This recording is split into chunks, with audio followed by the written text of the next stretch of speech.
Joseph could look back over his life, and at the time he was going through the stuff he was going through, he was probably wondering, why is this stuff happening to me? But now we can look back and see it was all part of the plan, that God sent him ahead to Egypt so that he could feed the world and help the world as they go through some rough times. Here in Genesis chapter 46, we see that God has a plan not only for the people at this time, but he's got a plan for the Israelites for the future time as well. Genesis chapter 46, Jacob has found out that his son Joseph is still alive, and he's going to be able to see him again before he dies. So Jacob / Israel set out with all that was his, and when he reached Beersheba, he offered sacrifices to the God of his father Isaac. Beersheba is in the southernmost part of Canaan, where the promised land is. Abraham had built an altar there to the Lord. Isaac had heard from the Lord and built an altar there. And now Jacob, as he's leaving the promised land, stops there. And maybe Jacob's a little scared because the last time he left the promised land, he left for over 20 years, and God appeared to him in a dream.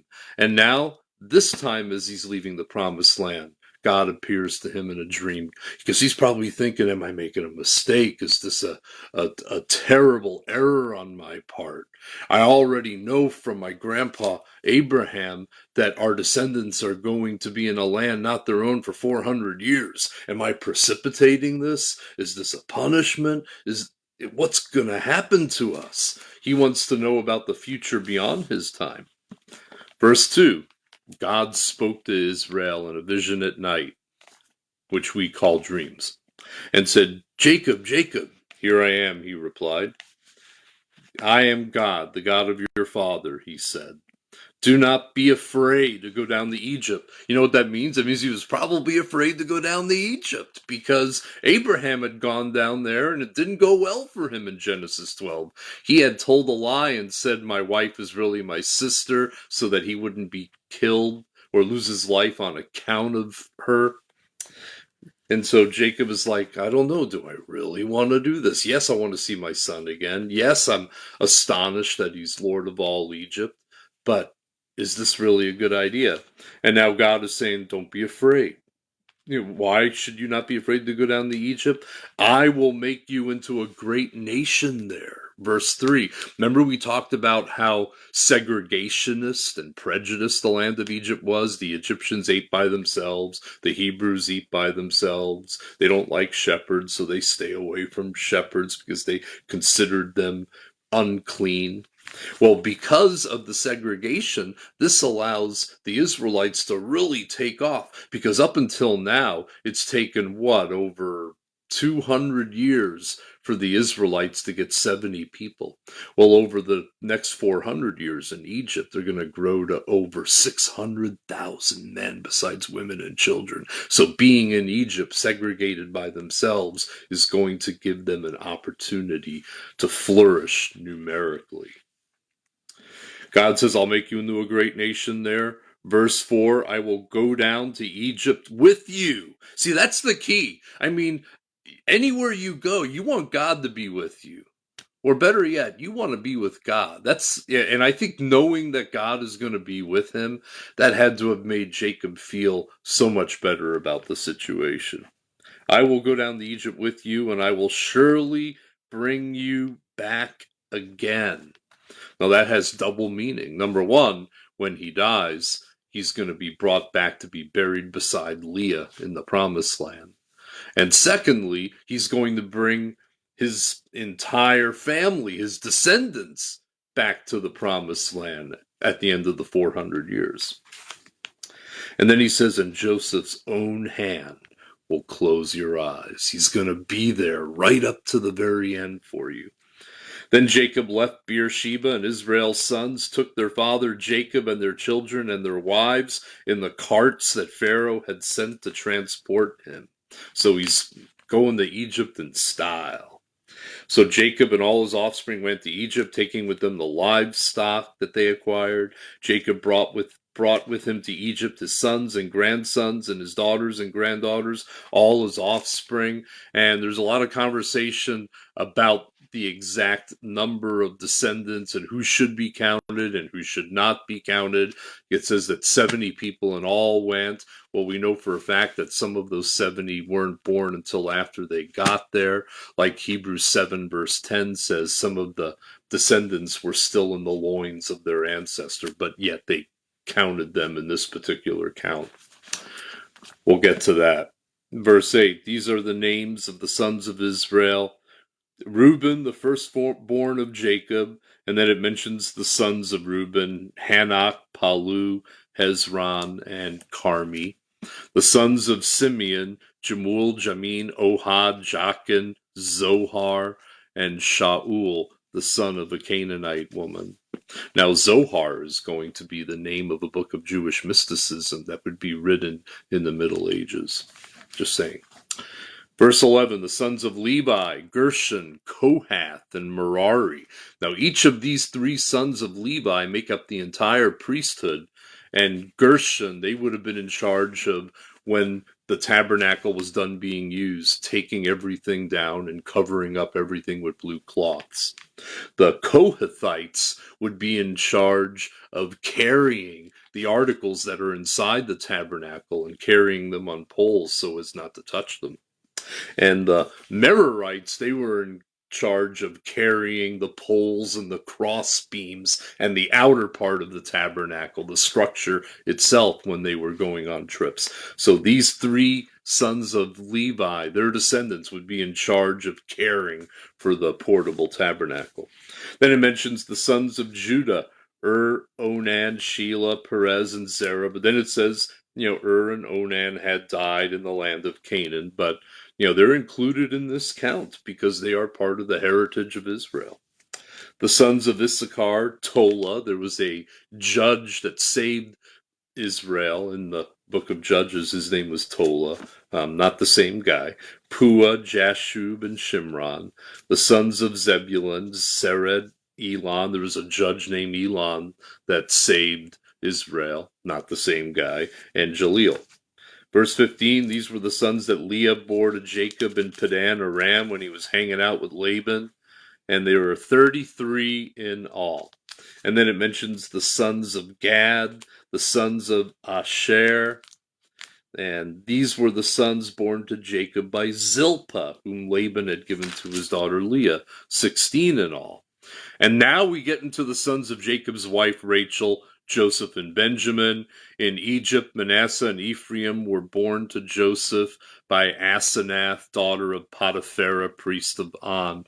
And even though they were already in the land of Egypt, they were included amongst the Israelites. They were included amongst the 70.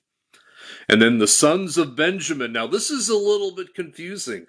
There's like a whole bunch of kids here. Bela, Becher, Ashbel, Gera, Naaman, Ehi, Rosh, Mupim, Hupim, and Ard. There's 10 kids. Well, we know from the parallel in First Chronicles that some of these children were actually grandchildren. I think 3 were kids and 7 were grandchildren. Or was it 4 were kids and 6 were grandchildren?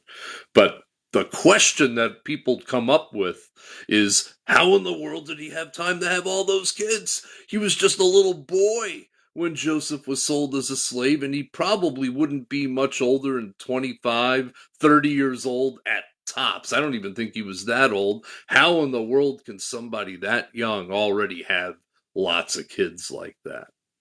And again, it boils down to Hebrews chapter 7, verse 10, that you count the children that you are going to have, the children that were in the loins of the ancestor.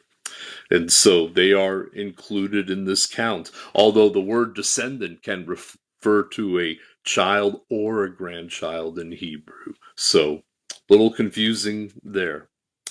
Verse 22, these were the sons of Rachel who were born to Jacob, 14 in all. And then you get down to verse 26, all those who went to Egypt with Jacob numbered 66 persons, with the 2 sons who had been born to Joseph in Egypt. Remember, I said they counted them. The members of Jacob's family which went to Egypt were 70 in all. If you look at the Septuagint translation, In Acts chapter 7, verse 14, it mentions 75, but that's just because they counted 5 others that were born in the land of Egypt. Verse 28, now Jacob sent Judah ahead of him to Joseph to get directions to Goshen.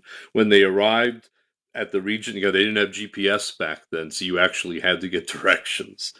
When they arrived in the region of Goshen, Joseph had his chariot made ready, and he went there to meet his father. His heart must have been pounding. He must have been excited. As soon as Joseph appeared before him, he threw his arms around his father, and he wept for a long time. Imagine the heaving sobs that Joseph was uttering, the shoulders shaking, grabbing his father and hugging him and holding him, reunited, together again.